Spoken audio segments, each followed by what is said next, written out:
Good afternoon. My name is Jay Ryan. I am the chair for this round, and welcome to the final round of dramatic interpretation. We will begin with, I believe we have all five judges. And if the judges would turn on their screens for just a moment so I can actually put eyes on you.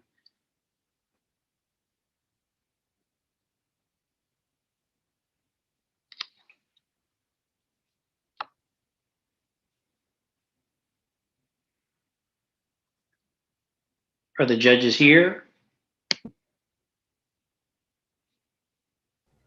Yep, we're right here. Okay. I'm here, Jay. Okay. Great. And I think Mr. Arias, are you here? Or did I pronounce that? Good. Hi, how are you? Good. Okay. So we'll just start in the order that we have on the ballot. And if I remember correct, let's see, let me get my ballot.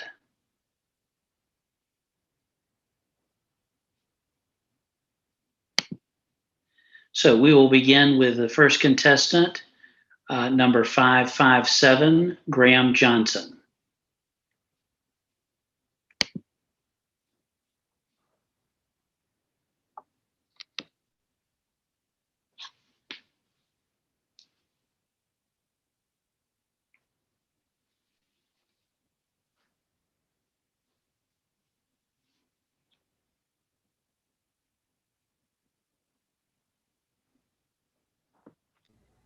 I don't believe he's in the room right now. Okay. Graham Johnson is not here. I thought I saw him earlier. Hold on, I just got a text from Tab. Give me just a second.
Okay, so I checked with the Tab, and we're going to go ahead and get started.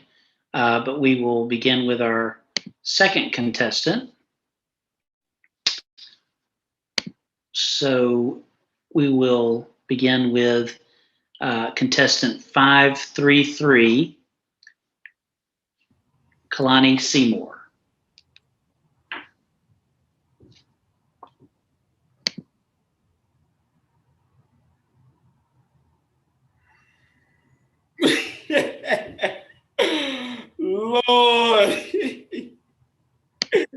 Now, see, it wasn't until 1965 that I knew I could sing.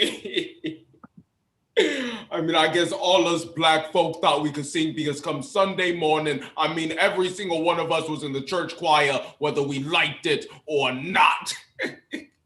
I mean, that was just a part of being black and growing up in the South. You know, I remember the choir director, Mr. Johnson. He pulled me to the front of the piano one day and tell me to sing Amazing Grace. Now, see, at the time, my knees were shaking and I was sweating something fierce. But at one point, I looked out to my mama and she was in tears. You know, there's something special about making somebody proud when you don't even mean to. But see, the most important song I ever done sung, now that was on March 25th, 1965. A Walk to Remember, as many of us called it. Hand in hand, brothers and sisters, black men and white men. Walking, just walking. Walking for freedom.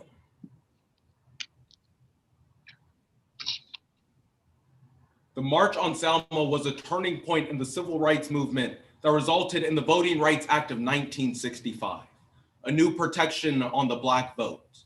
While we remember dates in history, George reminds us we must also remember the faces of those who have fought for our constitutional rights. As the late civil rights leader John Lewis reminds us, your vote is precious. It is the most powerful nonviolent tool we have to create a more perfect union. While our democracy is under attack, let this serve as a stark reminder. We must always fight for what's right. Walk to Remember by Elise Sharon. Now see, these youngsters, let me tell you, they got too many things that they playing with, taking up their creativity. You see, back in my day, all we had was word of mouth. You know, Jason Witt, I remember he lived right down the street from here. He was the only person in this entire neighborhood who had a radio. Lord, I still remember the day his little sister came running through the streets, banging on everybody's door, making a ruckus, telling us we gotta come listen to the radio. Dr. Martin Luther King Jr. was speaking. You know, he was saying that we got to get ready because they was coming. What you mean they who? They, everybody. I mean, everybody was coming down to Selma, Alabama. I'll never forget that day. You see, we was fighting two different fights at once. We had a war going on in Vietnam that required us to serve in a country that treated us like we weren't even human beings. And then we got a war going on at home. Separate but equal. You see, we knew our place sadly. We knew how to be black and live to see another day. It was a time where you had to teach young black men exactly how to be young black men and not get themselves killed. Because all of us was not going to make it back home. Now see, that's why Dr. King said that it was time for us to come together as a people. He said that we needed to march hand in hand, expressing nonviolence, that it was time. I still remember I had to go and ask my mama if I could go to the march because the march was on a school day. And let me tell you, my mama did not play when it came to going to school. No. But she looked at me and then she grabbed my hands. And her eyes began to tear up like they did that day at church. And then she wrapped her arms around me real tight.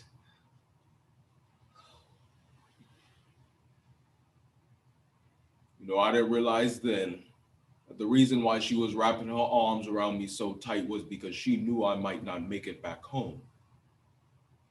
She knew. As I was walking out the door, she said, "No matter what, son, you keep on fighting." No matter what anybody say, you best keep on fighting. I turned around and I say, "No, I love you, mama." Now see, the plan was simple. We were to meet at the church at 7 a.m. to start walking from Selma to Montgomery, picking up anybody and everybody we saw on the way. As I was walking, I met so many different people from so many different places. But there was one man in particular. His name was William. You know what I admired most about him? He was walking with his 2-year-old son on his back the entire way. You know, as we was walking, he was reminding me of Dr. King's words, "Just keep strong in your line." So let me tell you, I kept my head down and I just kept walking. Then once we turned the street, the white people kept blocking up the roads ahead of us. But we kept walking. Then a big white man pulled up in a blue pickup truck honking his horn. So I kept walking. Then he get out the car and grab me by the shoulder and he say, "Now who wanna burn us a coon today? We gonna teach these niggas to think that they could vote." And I knew I couldn't say nothing back.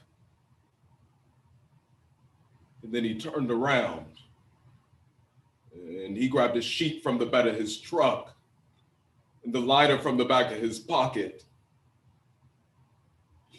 And then he set the sheet on fire and he started yelling again. And I just froze. And then he threw it in my direction and it landed on my friend William. And I didn't know what to do. So I said, William, you're on fire. William, you got to get on the ground so I could put out the fire." So I started trying to blow it off and it wouldn't work. But I tried and I tried and I tried and I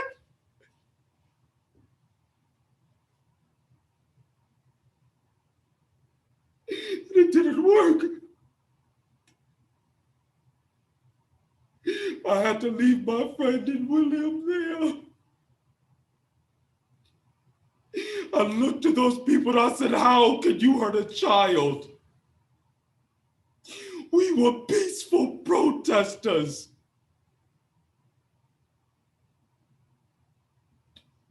I never saw my friend William after that day. You know, they just hated us because we was black. They hated us because we was not slaves no more. It made me so damn angry. So I was walking with Dr. Martin Luther King Jr. with a fury like Malcolm X. I will not let this be the world that my children grow up in. We came to say loud and with the forces of 25,000 chain-linked arms, "No more." Oh, no more. We didn't even make it out of Selma, Alabama before our blood was shed on these streets, but we kept walking.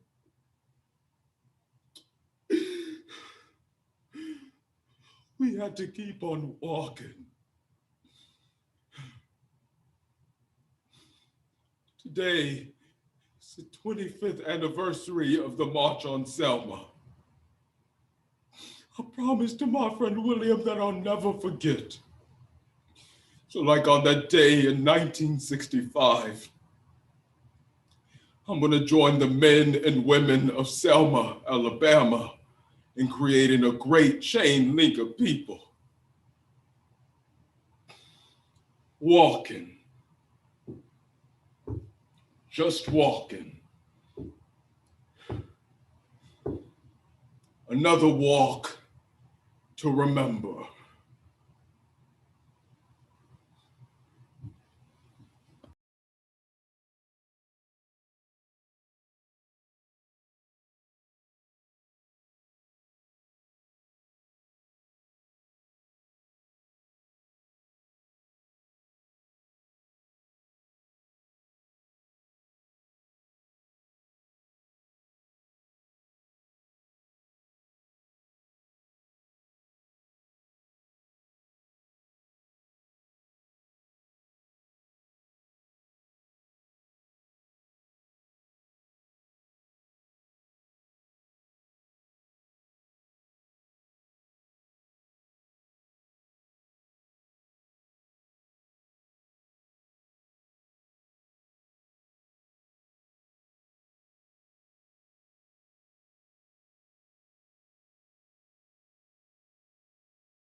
Are there any judges that need additional time?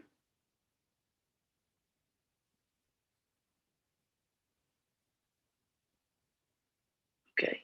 If not, then did Graham Johnson enter the room?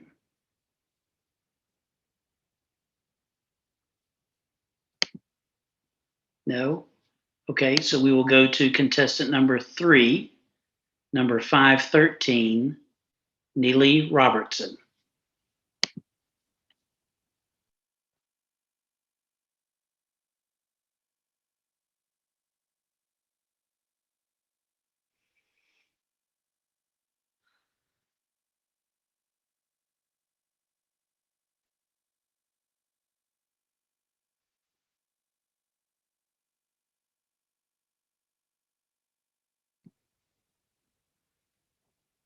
Jesse was born June 30th, 2006, weighing in at a whopping 11 pounds and with an ear-jarring set of lungs.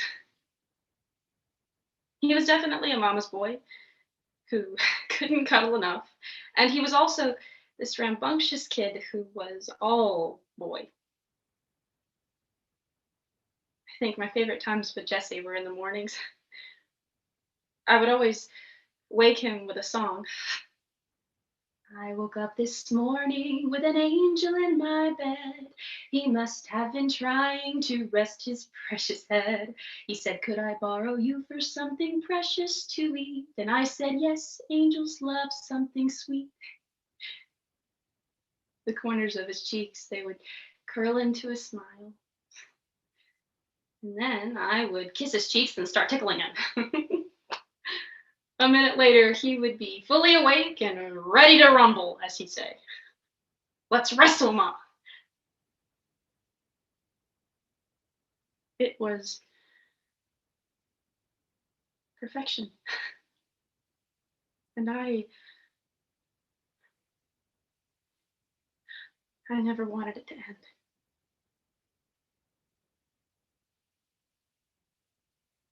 February 14th, 2018, Parkland. March 21st, 2005, Red Lake. December 14th, 2012, Sandy Hook. Sound familiar? When it comes to school shootings, we typically say, how tragic, and we move on with our lives. But for the families of the 27 victims at the Sandy Hook Elementary School shooting, life will never be the same. One mother in particular, though, seeks to find peace and the ability to forgive. In her book, Nurturing Healing Love, by Scarlett Lewis. My last morning with Jesse began like so many others did. Jesse's father came to pick him up for school that morning. It was a beautiful, bright, sunny day, but so cold the night before that my car was actually covered in a layer of frost, so I bundled Jesse up and he headed outside. When I followed him to give him a kiss goodbye, I saw he had an ear-to-ear grin on his face. Oh. He had written me a note in the frost on the passenger side window of my car, and it said, I love you, Mommy. I love you, Mommy. Little did I know that would be his final goodbye to me. The next event that I can remember, I was sitting at my desk at work when my colleague sent me an instant message. Did you hear about the shooting in Newton?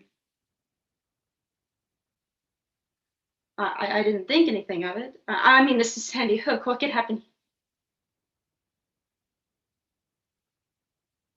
Within a moment, every electronic device around me was ringing, beeping, buzzing, delivering a barrage of phone calls, emails. It was too much for my brain to assemble, but then it seemed too clear. There had definitely been a shooting. And it had definitely happened at Jesse's school. I kept telling myself, Jesse's fine. Nothing could ever happen to your son. He's totally fine. And when I got to Sandy Hook Elementary School, I was greeted by mass confusion. Excuse me, have you seen my son? Jeff, I can't find my son. Has anybody seen my son? Nobody had. State trooper shouted, "We're sweeping and sweeping the school. Some of your children went to hide, and we're currently searching every corner and crevice." And I kept telling myself, "He's okay. He's fine. He's gonna be okay. Just hang on. He's gonna be fine." And I held my breath and I hoped, "Jesse." That's when the screaming started. A mother on the opposite side of the room from me let out a cry that broke my heart in two, expressing a loss words can never define. But I kept saying, "He's okay. Nothing can ever happen to your son." And I held my grandmother's silver cross necklace and I drew on my faith for support.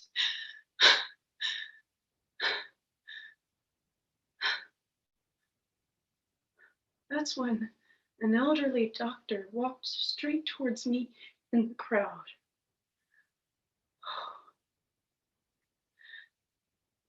There's no easy way to tell you this, but your son, Jesse, is dead. No. No. For a few desperate seconds, my mind clutched at hope. That doctor didn't show me a body. Nobody showed me a body. I thought, "You don't know my son. He's so clever and smart. He's hiding in the woods somewhere." But he wasn't. I wasn't surprised to learn that when the first blasts of gunfire echoed through the halls of Sandy Hook Elementary School, Jesse didn't run. And when Miss Soto, the first grade teacher Jesse loved so dearly, tried to hide the children in the bathroom, Jesse stayed by her side.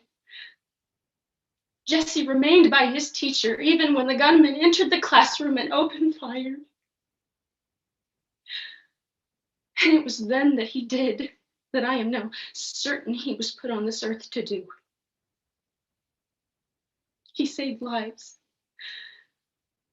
When the gunman stopped to reload or to fix his gun, Jesse yelled to his classmates that this was their chance to escape. And he told them to run as fast as they could, and they did. 9 terrified first graders managed to run to safety as the gunman.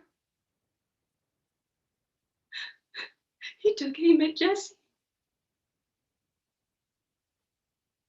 And then he shot my 6-year-old son in the forehead. And then he finished what he'd come to do, to kill as many innocent people at the school as he could.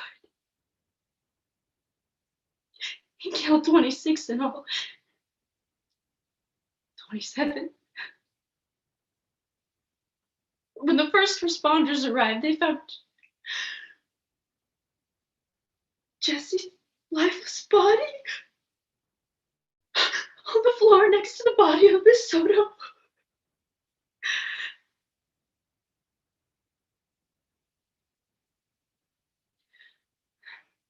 The pain that I experienced every morning when I woke up was excruciating. I thought, "God, how am I supposed to get through this? How am I supposed to be of any service to others? And how am I supposed to keep something like this from ever happening again?" I had no idea.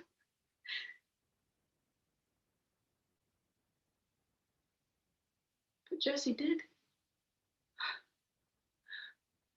At that moment, I glanced over at a chalkboard Jesse and I had set up years ago in the kitchen to send messages to each other. And in his really, really messy handwriting, it said, "Nurturing, healing, love." Nurturing, healing, love. 3 words. But big enough to change the world. It's beautiful, you know. We have the stone bench and the Bluebird house. And of course, on constant patrol in front of Jesse's tombstone, we have his platoon of army men. I always bring Jesse a gift when I come to see him from the collection of toys sent to us by people who reached out from all over the world. And we have so many. And I know how Jesse loved to share. So I often visit the graves of the other children who were taken from us that day, and I leave them a gift as well. See, I haven't really lost Jesse. He's with me wherever I go. His love never ends. I woke up this morning with an angel in my bed. Thank you.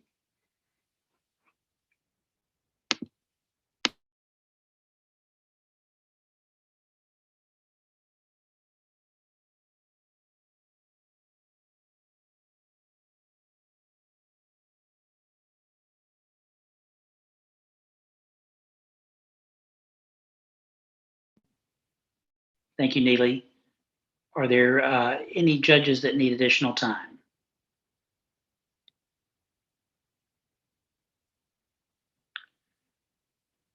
Okay, I believe, Graham, you have arrived. Are you in the room? Okay. He'll be our next contestant. Do you need me to put my piece in the chat? That's okay. We'll get in the intro. So this is contestant 557, Graham Johnson. Whenever you're ready.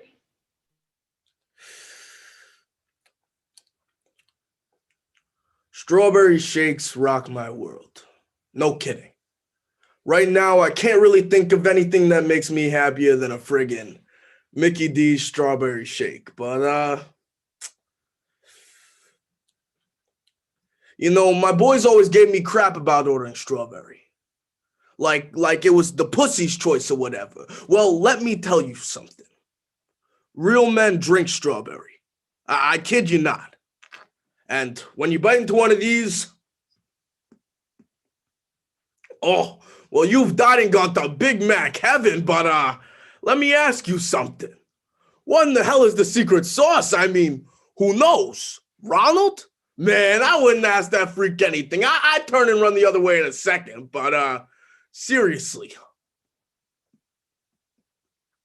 Oh, nothing like a Big Mac. Whoppers suck. He's right. Whoppers do suck.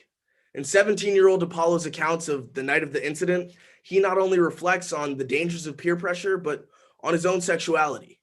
While his entire life changed that night, the one thing that didn't change was his love of a Big Mac, strawberry shake, and large fries by Craig Schaefer. Last bite. Oh, yum. Okay, I'm done. I'm done. Well, I guess they don't care, but you see, it's kind of funny because that's what I had that night. You know, the night of the incident, as everybody and their mother likes to call it. Hold on. I gotta get you guys caught up to speed with all of this. You know, let me press the rewind button and I'll take you back there. See, it was me, Peach, and Slideshow that night. You know, three of us boys, we was driving around in my Mustang. It's cherry red, really killer. You know, my mom and pops bought it for me for graduation, right? So we're driving around and we go to McDonald's and Peach uses his fake ID to score some beers at 7-Eleven, you know, and you know, we go down to that park down in Midtown, you know, the one, Triangle Park, you know, the one that's shaped like a triangle or whatever, because cops don't usually go down there at night, so that's where we like to drink, right? And so we're down in the park, you know, drinking, you know, talking about going away in the fall, and then you know, my boys, they start busting up, right? Because you know, well, they see this dude across the street, and you know, he looks like you know, like he's a gay guy, You know, like, and I'm talking like friggin' tight jeans, muscle tee, whatever, right? And so my boys, they decided to start, you know, teasing him a little bit, you know, just stupid stuff, right? Like, hey, homo, why don't you come over here and show us what you're really good for? You know, just stupid stuff, right? But then someone decides to yell out, faggot! And see, this dude, he turns around and he yells back, screw you! And see, that's when things really started to get interesting. That's when we really got pissed off, you know? Because if he had just kept walking, none of this would ever happen. No! But he had to turn his ass around, right? So all of a sudden, we're not sitting on the wall anymore. No. All of a sudden, we're across the street, right? And somehow, Slideshow has got the bat from the back of my Stang, right? And this dude, he's not on the sidewalk anymore. Somehow, he's down on the cement, right? And his arms and legs are going all crazy, like an octopus or something. And Slide, he's standing there like we was back in high school, you know, like he's getting ready to swing and dash for first base. But the thing is, he's not hitting the ball anymore. No, he's hitting this dude.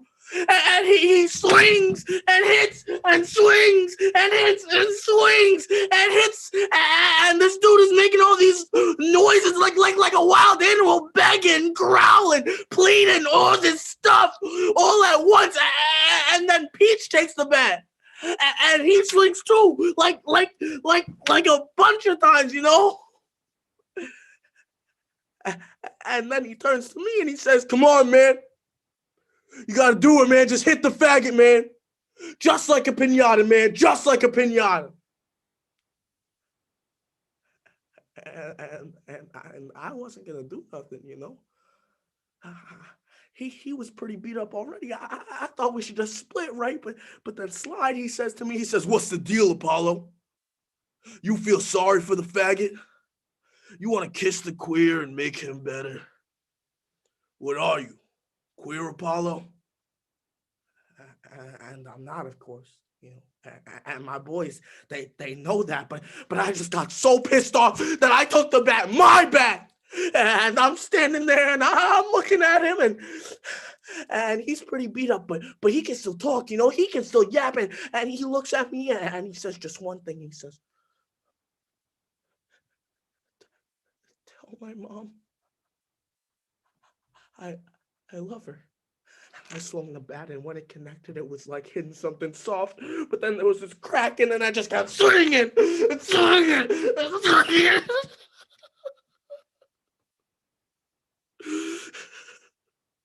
And then Peachy says to me, he says, "Come on, man, we gotta split. We gotta get this stuff off. The queen might have AIDS." And I look around, and the three of us are covered in blood, like we're in a horror film or something. Like gallons of cherry syrup were just dumped all over us. So we just left them there. The dude's name was John Smith.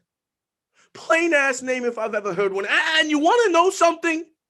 He was a gay guy. He had a boyfriend, a life partner, whatever they call it. He was 25.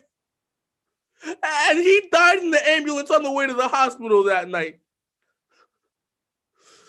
You know, the next morning, it was all over the papers, and Peach confessed, and I got arrested. And you know, my mom and pops, they bought me this real nice team of lawyers, you know, real fine, right? And they was asking me all these questions about the night of the incident and using all these words like internalized homophobia and narcissistic personality, and I just couldn't take it anymore. It was like I was 6 again, and I was back at the circus with my pops, you know? Like all these people walking around collecting DNA and blood samples, they're the clowns, you know? And all these lawyers growling at each other, they're the lions. And don't even get me started on that big bald-headed judge with the round glasses, because he's the ringleader. He's telling them all what to do. And then one day, this district attorney comes in and she's asking me all these questions like, "Did you mean to strike Mr. Smith in the head? How many times did you hit Mr. Smith with the baseball bat? Did you intend to kill Mr. Smith?" And I just couldn't take it anymore. It was like all I could see was red, and the circus music was just drilling a hole in my skull. And I said, "I did it. I fucking did it. I killed him, okay? I fucking did it." I don't know why.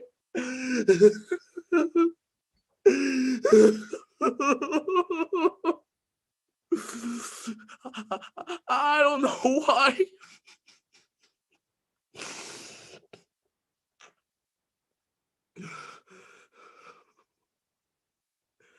You know, it was over pretty quick after that.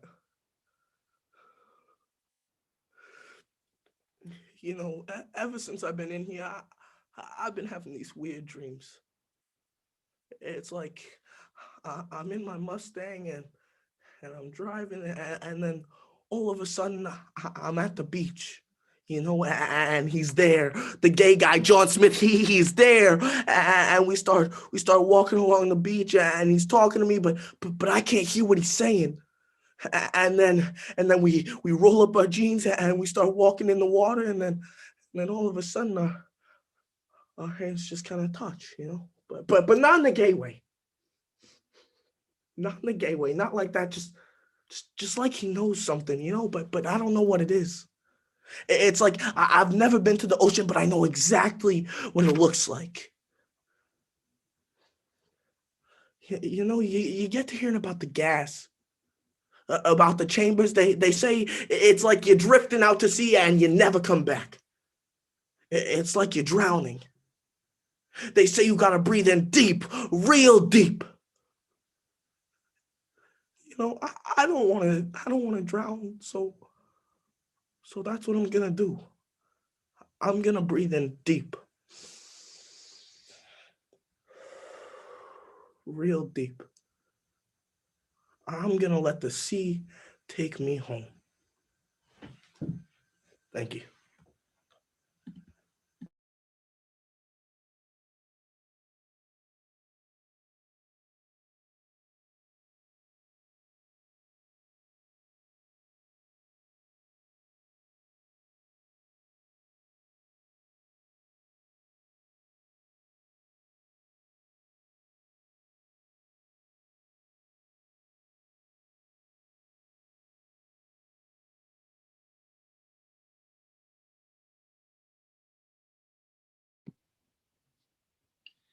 Thank you, Graham. Is there any judge that needs additional time? Okay. We will move to contestant number 4. This is number 531, Kamora Brooke.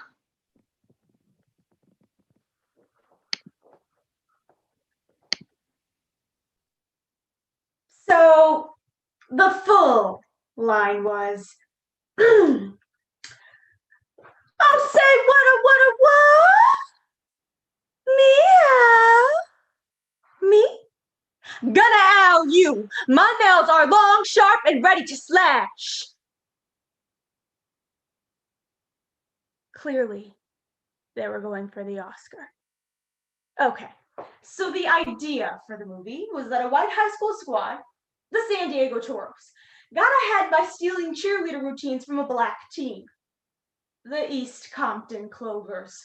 And when I got the script for the table read, my character Isis was a combination of Foxy Brown and just about 8 other blaxploitation characters.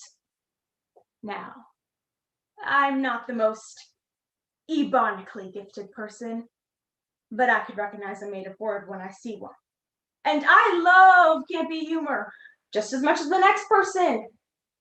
But I wasn't trying to be picketed by the NAACP.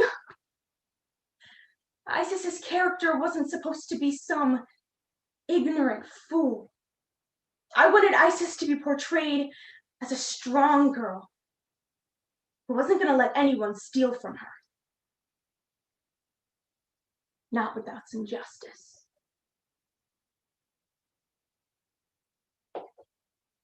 Throughout her illustrious career, Gabrielle Union has managed to play just about every character imaginable, from a TV news anchor to a high school cheerleader, to just around every single stereotypically Black character in every single rom-com.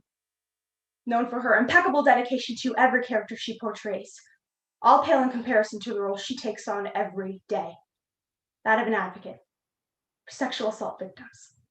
In 2016, while on a press tour for her new movie, Birth of a Nation, Gabrielle wrote an op-ed in the LA Times after it was revealed the director of the film had been accused of sexually assaulting a woman 17 years prior. In the op-ed, she cemented herself as one of the most powerful voices in Hollywood against sexual assault by denouncing the director and distancing herself from her own film, stating, "My compassion for victims of sexual assault is something that I simply cannot contain. Think about all of the women out there who, like my character, have been silenced. It is for you that I'm speaking today, because this is real, and we are real. But we must recognize the burden that comes with having this platform. To place herself in a position of vulnerability for the benefit of the community must be like ripping open a closed wound, only to have it stitched shut again.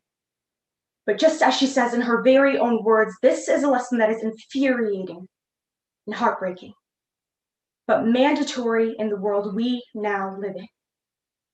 So if we're going to get through this together, well, we're going to need more wine." By Gabrielle Union. Now, when I'm out with my husband, Dwayne Wade, we get double the attention. And don't get me wrong, it's very important that I get to portray something so positive for a group of people. But I mean, every interaction is just another opportunity for me to disappoint someone. Again. I mean, think about it like this. I'm like a rabbit. Yeah. And I'm just chilling in a field amongst all these other rabbits, where a pack of wild dogs live, because I'm not a rabbit. I'm an actress and a human being. And the pack of wild dogs, well, they come in all sorts of shapes and sizes. Like this one night, I was just chilling on the casino floor of this hotel I was staying at, when a group of white teenage cheerleaders practically run over to me chanting, "Bring it on, it's already been brought!" I didn't have the heart to tell them that that wasn't even the line. So I put down my glass of wine, I looked at them and very nicely said, "Sorry, girls, now's not really the best time."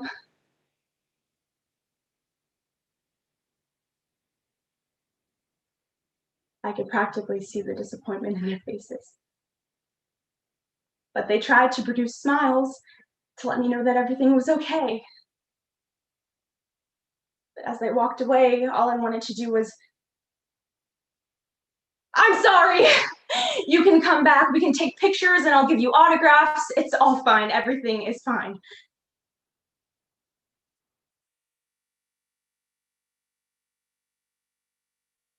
But I couldn't.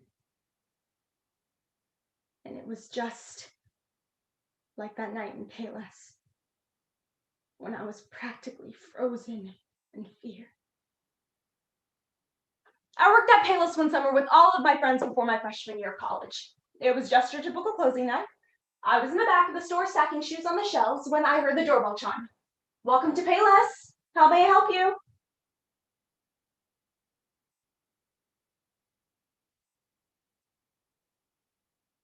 A black man had walked through the door. And when I first saw him, I'm not gonna lie to you, something deep down inside of me, like a gut feeling or an instinct, said, "Run. Run as fast as you possibly can." But I wasn't like that. I was a politely home-trained black woman, and I had racial solidarity. I wasn't about to give into some stereotype. So I continued to do what I was doing, and I watched as he walked out the door.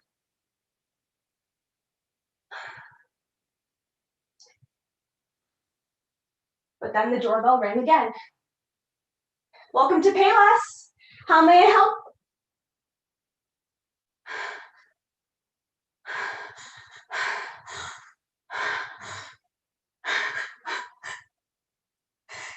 And it was the same man again. But this time he was standing right behind me. And he had a gun placed to the base of my spine. He started whispering things in my ear, but I couldn't hear it. All I could hear was his breathing running down the side of my neck. I couldn't move, I couldn't talk, I couldn't do anything. He grabbed me by my hair as he pushed me down to the floor. He dragged me into the back of the storeroom. He spread my legs and my arms wide. Please, no, you don't have to do this. You can leave. I won't tell anyone, I promise. Please don't do this, please.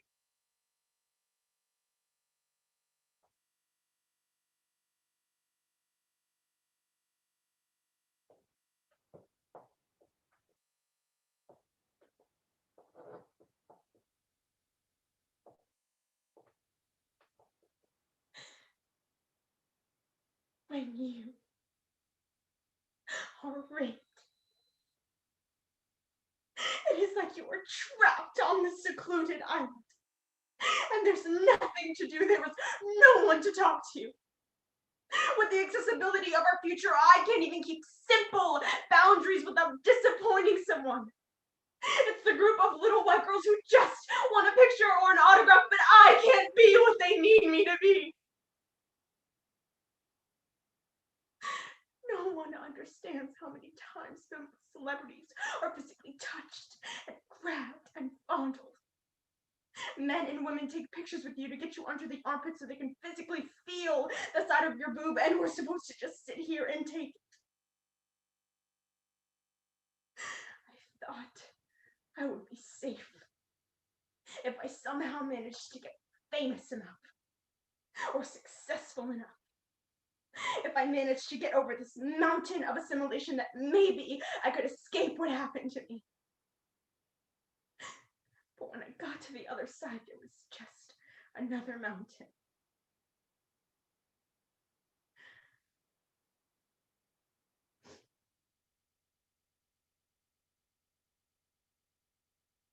And then other times we humans just perceive each other, I guess.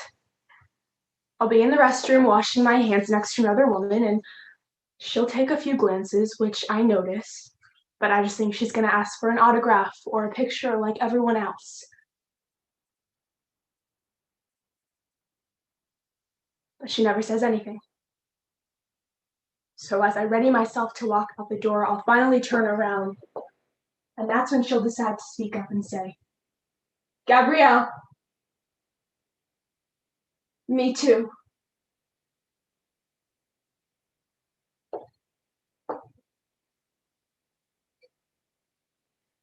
We don't hug. We don't cry. Because we are just two women in a moment of mutual respect. And then I suddenly feel like I've helped someone. Because now we're just two women feeling less alone on our respective islands.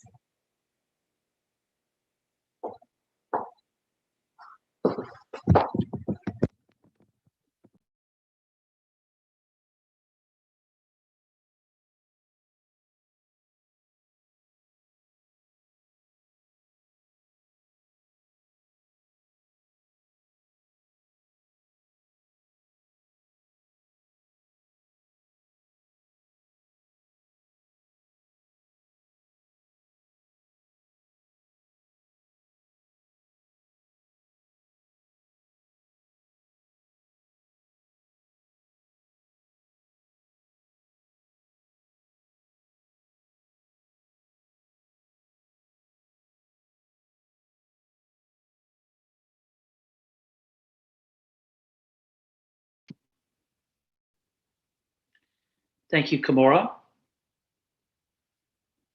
Is there any judge that needs additional time? Okay.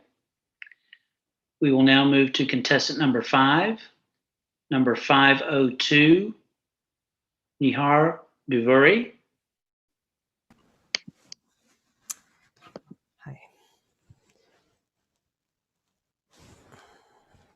Okay, can you see and hear me okay?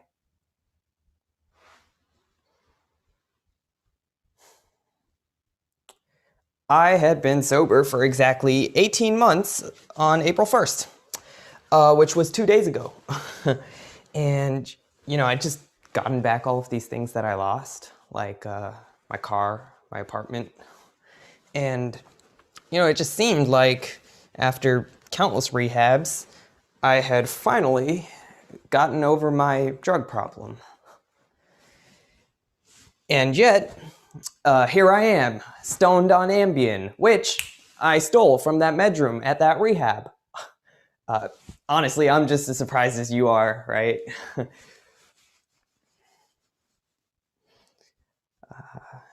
And, growing up, I'd heard, never do heroin. Like, the warnings were all there. Do heroin, get hooked. I was scared. No one ever said anything about crystal meth. Tweaking. And my dad once said to me, he said, "I don't understand. Why don't you just stop?" Well, the truth is that I didn't really want to stop. I mean, it's not like I liked the hurting my dad or stealing or whatever. I mean, I hated it, but, well.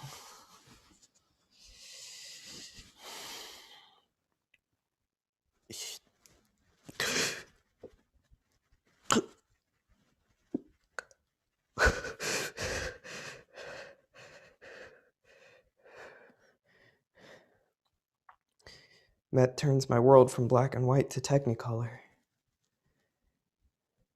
And how could I ever turn away from that?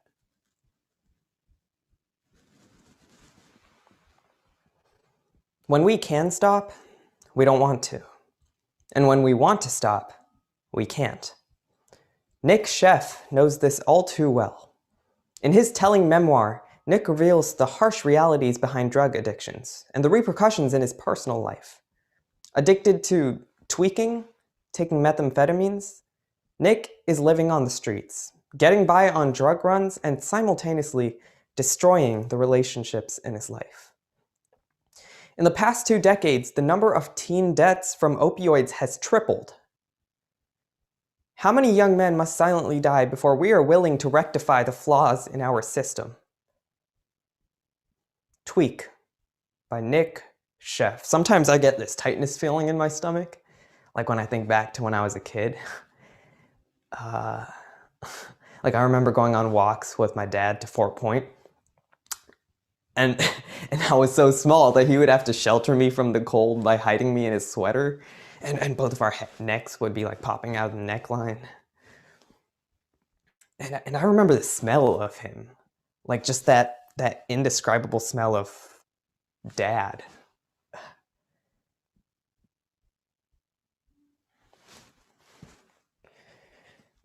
I wonder when he's gonna, when the calls are gonna start coming in, and he's realized that I've thrown it all away and relapsed.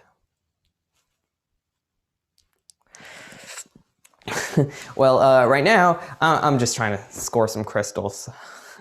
But I don't really have money, so I think I'm gonna have to break into Dad's place. The lights are out and the driveway's empty, so I go to the back door. Unlocked.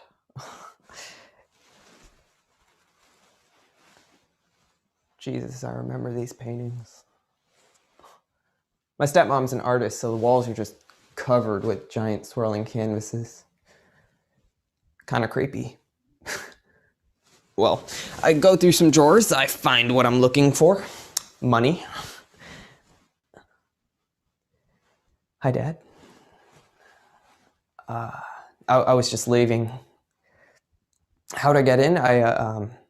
Door was unlocked.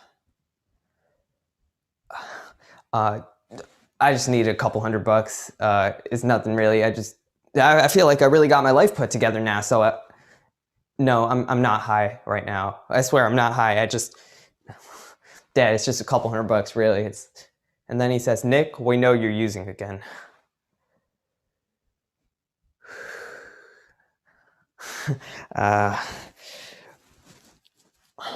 Okay. I'm gonna go now, Dad. Nice talking to you. No, I'm not gonna stay. I'm not gonna stay, Dad. You can't force me to stay. I'm 18, okay? I'm not a kid anymore, right? No, I'm sober. I'm doing good on my own. I don't know why you try to. I'm not gonna go to rehab, okay? I don't need your help. Just stop. You see, this is what you've been doing for the past 4 years. You're suffocating me. Don't you see that? No, I'm never coming back, ever.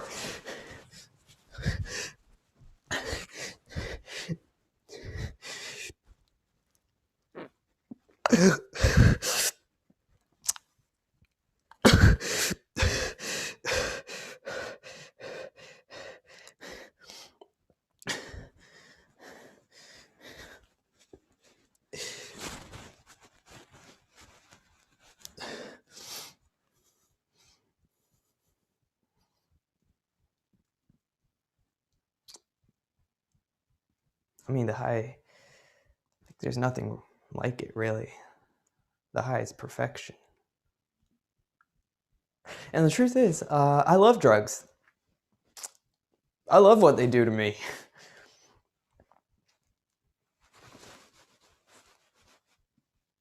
But I hate it. I hate it so much. It's just this vicious cycle of like, the more I use, the more I do things that I'm ashamed of, and the more I have to use, so I never have to face that. And like admitting guilt, making restitution, hell, saying I'm sorry, I can't do that. I'm so scared. It's like I'm in a car where the gas pedal is just slammed down and there's nothing you can do except pretend you have some semblance of control, but you don't. And if I stop using now, well, I lose whatever control I have left.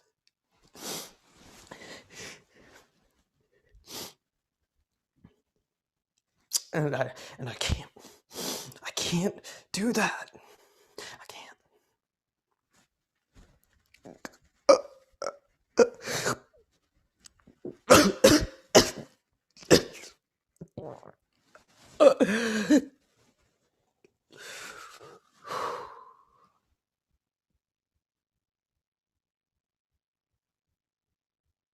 I wake up in some kind of treatment center,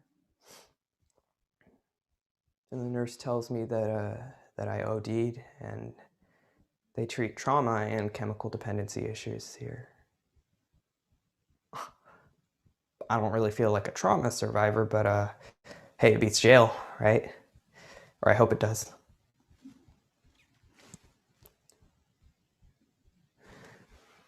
And then I see my dad pulling up in his rental car, and he's walking to me. And I just feel so sorry and so full of regret. And he's walking to me, and I don't know what to say to him, and then he hugs me. He hugs me, and I can smell him, and it's that indescribable smell of Dad.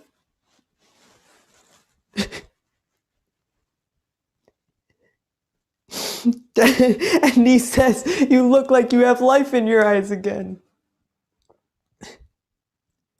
And then he asks, "How are you?"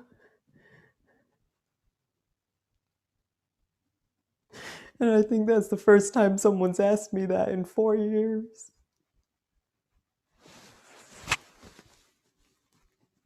And so I say, "I'm sorry, Dad. I'm sorry, I'm so sorry. I'm so sorry." And he says, "I'm sorry too." And we laugh and eat popcorn and drink hot chocolate, and this is the most I've felt like living in a long time.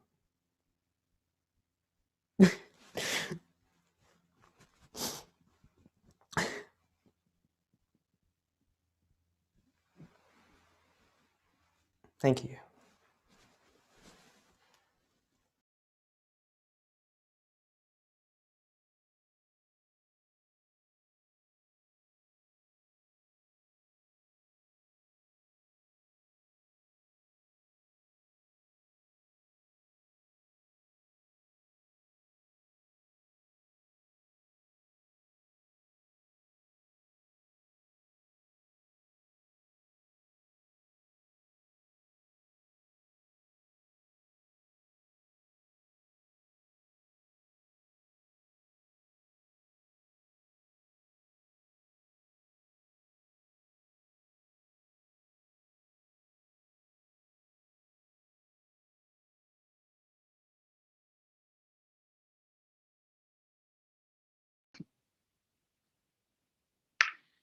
Thank you.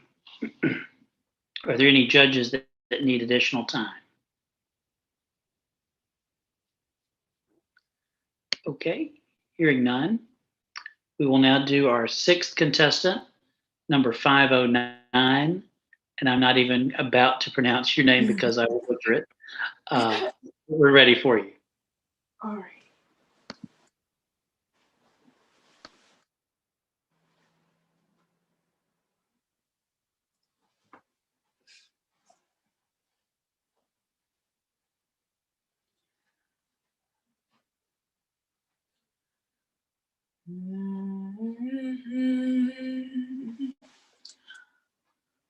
Oh, freedom.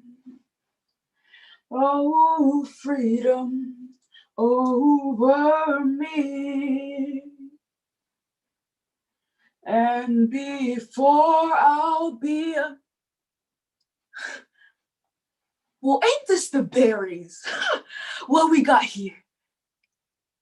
I knows who you is. I knows everything around here. Trying to hide stuff for me is like trying to put socks on a rooster. You want to know the dirt going on around here? Just ask little old Teeny. Tiny little Teeny. Now don't go around calling him Miss Teeny, unless you want to get us both in trouble with the master. Just Teeny, be fine. Oh, well, yes, I was born here, but my mama was an African. I remembers it all. She gave me this kente cloth. She told me that as they dragged her away from her own mother screaming, she grabbed onto her head wrap and the slow piece of it came off. She carried it all the way across the big old waters, even kept in her mouth when she had to, and when she got here, she buried it right in that tree up yonder. And just before they sold her, she gave it to me. And she whispered to me what I never forget. This be my little piece of my mother. My little breath of Africa, Teeny. But long as I remember, it ain't never gone.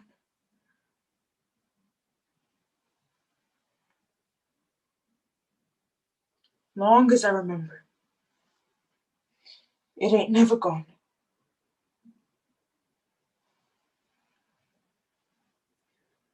The injustices faced against the African American community in the United States remains one of the most prominent examples of social injustice in history. And sadly, over 400 years of institutionalized racism can simply be unwritten with several laws. And it's an issue that many people of color still have to face today. But in this piece, we go back in time and meet Teeny, an African American slave who forms a bond with her master's wife. But sadly, not all good things can last forever. Copper Sun by Sharon M. Draper. Y'all hungry? Hoppin' John, rice, and beans. Now don't give me that look. I know it looks horrible, but trust me, it tastes wonderful. You see, the elders say that if you eat Hoppin' John, rice, and beans on the New Year's Eve, make you rich for the new year. I've tried it every year and it ain't never worked for me. Well, you see, right before she died, the first Miss Derby placed me in charge of the kitchen. She was shapely, black-haired, and good-looking for a white woman. But she had a sharp tongue and will beat a slave for next to nothing. After she died, Master liked to die himself, couldn't eat nor sleep, so they married up with Miss Isabel. Now, Miss Isabel is a fine young lady. Each morning she'd come into my kitchen all dressed in white, as she usually does, and she'd say, "It's a lovely day, Teeny." and I would always respond, "Yes, I'm gonna be hot again. Hotter than a hot butcher's breath, I say. Fixing up some peach pie for you and that child you carrying gonna be good for you. You need some meat on them bones." Miss Isabel deserves a pretty young girl to keep her company in that big old house. She came to that marriage with lost land and her slave Noah, but I reckon that's about it. But you know, I heard Tasha got papers all written up for Noah, so when she died, he'd be free. You know, speaking of Noah and the missus, just the other night as I was walking back to my quarters, I heard a rustle in the bushes and footsteps retreating back up yonder. And in the moonlight, I can make out a tall, dark figure and another one all dressed in white. And now I usually don't ask too many questions because most of them are better left unsaid, but if what I'm thinking is what's actually happening, then, oh, child, Noah gonna be in big trouble when Master Derby finds out. They both done fell out the trouble tree and hit every branch on the way down. But, you know, I do feel awful bad for the missus. She be a rich white woman, but ain't none of Master Derby's money belong to her. She had to come to that marriage to a cold, old fish like Master Derby. Hello, sir. No, sir, I ain't seen Leonard since last night, sir.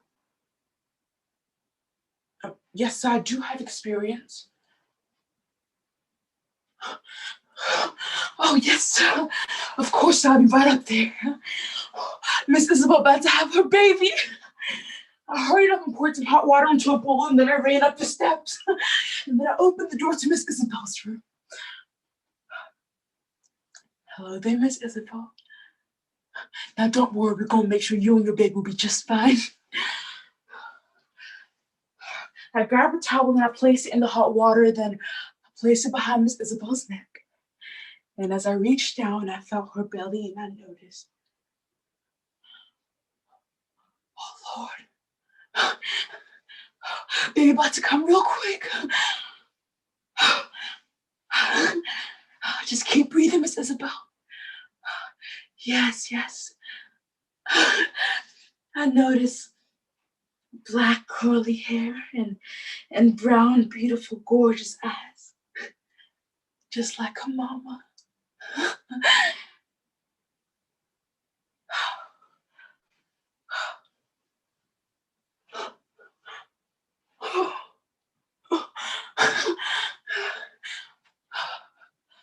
Miss Isabel, it's a baby girl. You gave birth to a beautiful baby girl, Miss Isabel.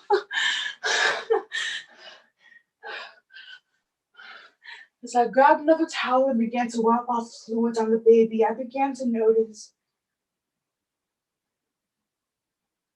oh Lord. Oh Lord. Miss Isabel, you gave birth to a beautiful baby girl, but Miss Isabel, your baby is black. She just kept on repeating, my beautiful baby girl, my beautiful baby girl, and about how much she loves Noah.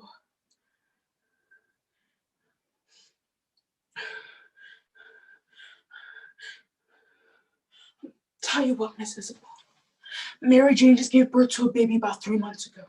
She got lost in milk. We can keep your baby there safe for now, but I got an awful bad feeling about this, Miss Isabel. Master Derby. Master Derby, I'm so sorry, sir. Your baby is dead, sir. Yeah, yes, sir. She was stillborn and she's deformed and she is dead, sir. I'm so sorry, sir. I don't know how it happened, sir. In that moment, Noah walked into the room. They all laughed, and now it didn't go take long before something bad happened. Oh no, don't cry. Baby, don't cry. Please don't cry. Baby, stop. All eyes were on me, and in that moment, no. Master Derby can make out the brown features of this perfectly alive baby girl. Wait, Master Derby, I can explain. Wait, Master Derby, wait. He looked to his wife and he said, I trusted you, but you betrayed me. And he walked out the room with the baby, and he came back with the musket. Oh Lord, Master Derby, please, you don't want to do this, sir. No, Master Derby, you don't want to do this, sir. Wait, Master Derby, that's your baby. Wait, Master Derby, please don't do that, sir. Wait, Master.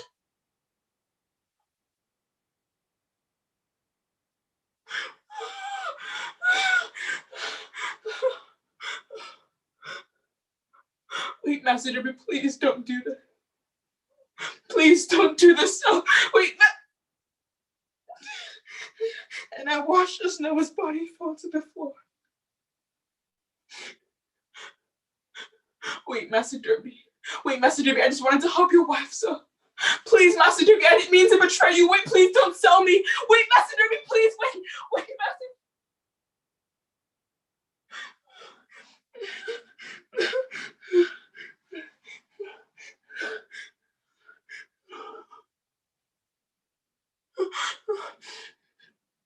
I brought an authentic cloth that I thought about my mama.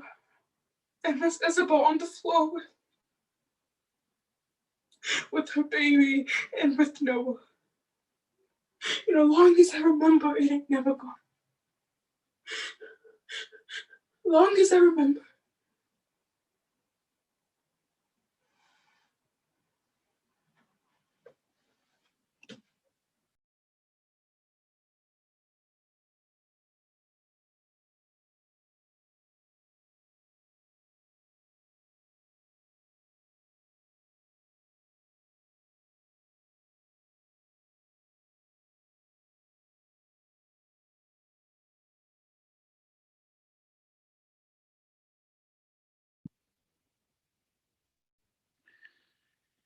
Thank you very much. And again, congratulations to all of our finalists. This is a big honor to make it to the finals at this tournament. And good luck to all of you. Thank you for judging. Thank you Thank so much. you. Thank you for judging. Thank you.